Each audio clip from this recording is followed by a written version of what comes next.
I'm Brittany Lewis with Forbes Breaking News. Senator Marsha Blackburn decried a migrant caravan en route to the U.S. on the Senate floor Wednesday. The Tennessee Republican blamed the Biden administration for the surge of migrants at the southern border. She further accused the administration and Democratic lawmakers of, quote, intentionally leaving the border open. A litany of Republicans took to the Senate floor Wednesday to decry the uptick of border crossings. Listen in for her full remarks. One of the dangers of having a weak president is that our enemies will be able to test the boundaries that used to keep them in check. They want to see just how far they can push it before we start pushing back. Indeed, we have seen that in action during this presidency. The threat of violence, crime, and of the dangerous influence of those who do not wish us well has crept into the American consciousness and made an already stressful time in our history even worse. Now, last week's news about what could be the largest migrant caravan yet hasn't helped the situation. We're all hearing about it. At least 6,000 people, probably 10,000 people, have set out from the Guatemala-Mexico border because Joe Biden invited them to come, or so they think. That's what they heard. That's how they interpreted his actions. This is not up for debate. You can look at the reports on TV. Now, this is very shocking to so many of the Tennesseans that I'm talking to every single day. First, they say this is a massive national security and safety concern. It makes common sense that you would try to stop this, but more importantly, because they know that this president isn't just abandoning the border, he is intentionally giving control of that border to international criminals, to cartels, to gangs, to people who do not wish us well.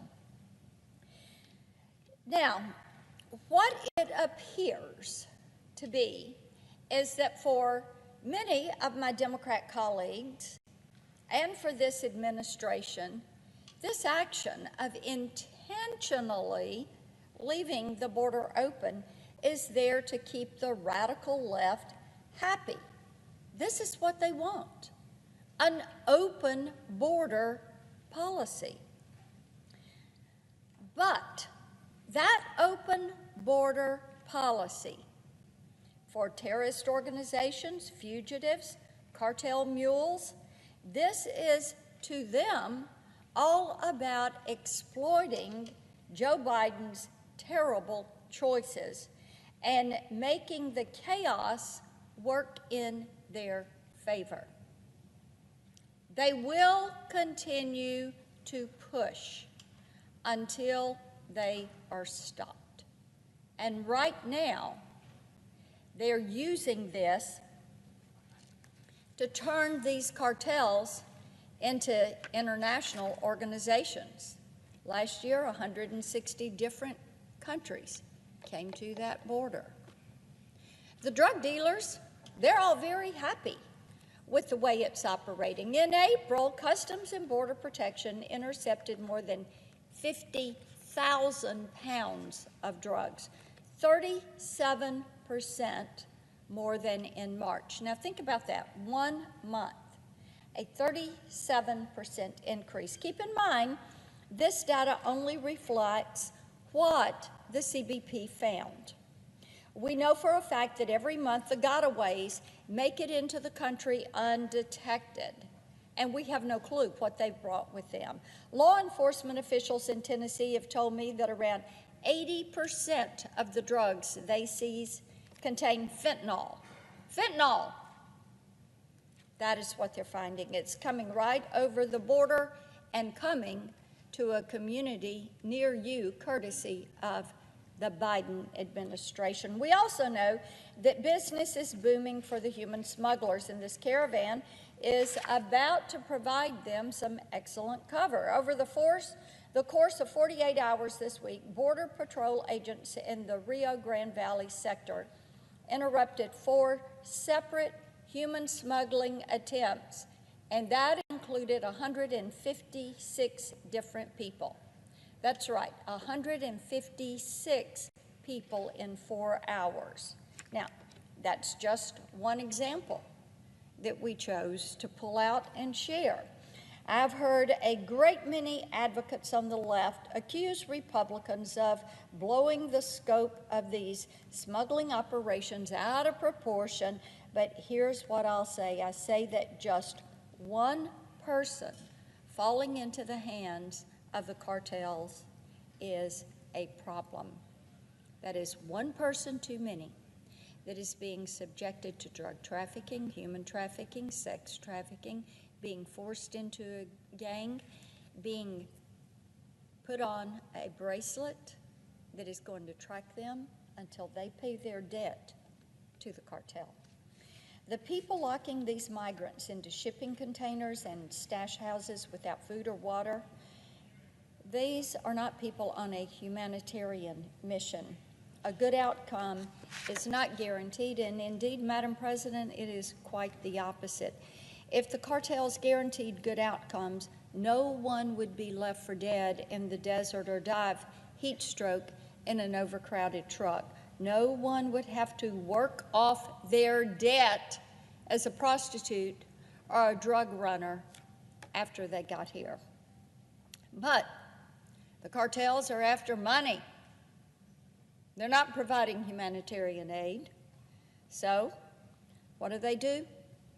They look at the welcome mat and they see it as a way to cash in.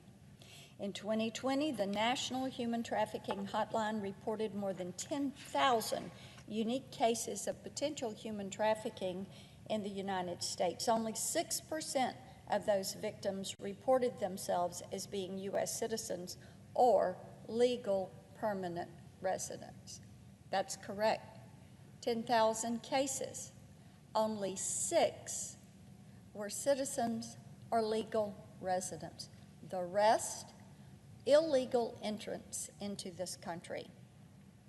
About 60% of those victims were female. More than 72% of them revealed that they had been forced into prostitution or some other form of sex work. 84% of those sex trafficking victims were female. This problem doesn't begin and end at the border. End Slavery Tennessee reported that they just helped 207 potential trafficking victims in 2021. Now, that is one organization in Middle Tennessee. 207 trafficking victims in Middle Tennessee. You know, every town is a border town. Every state is a border state. And every U.S. citizen deserves to know why this barbarity has gone unanswered by this administration. Remember what I said at the beginning of my remarks, Madam President. Our enemies are watching. They're paying attention. They're looking for loopholes. They're looking for ways to exploit. They want to see how far they can push Joe Biden, how far they can push this administration. And so far, they have not found his limit. As the president and Democrat allies here on Capitol Hill contemplate how long they're willing to be pawns in this game our enemies are playing, I would advise them to just take a look at the data.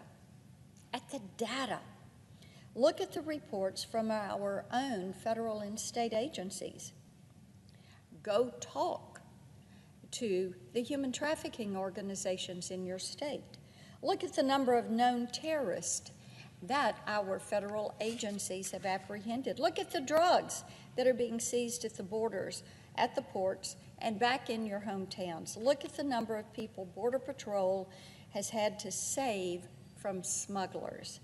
And remember that you are not the victims here. You have the power to fix this. You could do something about this. You do not have to choose to let the cartels run unabated at the southern border, bringing thousands upon thousands of people to our border. You might be pretending that this situation on the border isn't getting worse by the day, but people can see with their very own eyes exactly what is going on. Tennesseans are watching. I think the American people are watching. And when it gets worse, and it will, they will never forget that you sided with drug dealers and with sex traffickers over your own citizens. I yield the floor.